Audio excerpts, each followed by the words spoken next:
కవితకి సంబంధించి కవిత మీద మల్లన్న చేసినటువంటి వ్యాఖ్యల్ని మీరెట్లా జూస్తారు? అంత పరుష పదజాలం వాడారనే చెప్పుకోవచ్చు.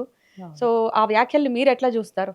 ఆయన వాడినటువంటి పదం ఏదైతే ఉందో, అది వాడుక భాష అయినా గూడా, కవిత విషయంలో ఆ రకంగా మాట్లాడడం అనేది కరెక్ట్ కాదనేదే నేను భావిస్తాను. హ్మ్. నువ్వు ఆ సామెత అనేది వాడుక భాష అనేది నువ్వు ఇంకెవరితోటైనా అక్కడున్నది లేడీ గదా! హ్మ్.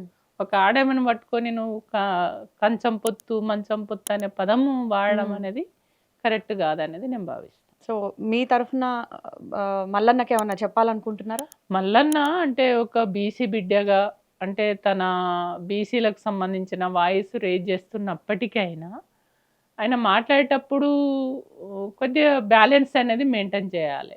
అంటే కవిత గారికి ఏమవసరం బీసీల అంటే బీసీల విషయాలు బీసీలే మాట్లాడుకోవాలనేది ఏం లేదు గదా! హ్మ్. బీసీలకు సముచిత స్థానం కావాలి. బీసీలకు సామాజిక న్యాయం జరగాలనేది తను లేవనెత్తుతుంది.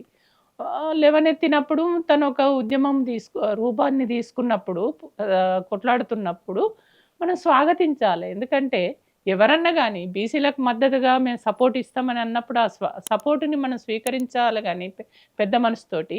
ఎందుకొస్తున్నారు మీరు? ఎందుకు బీసీల గురించి మాట్లాడుతున్నారనే మాట్లాడడం అనేది కరెక్ట్ కాదనేదే నేను భావిస్తాను.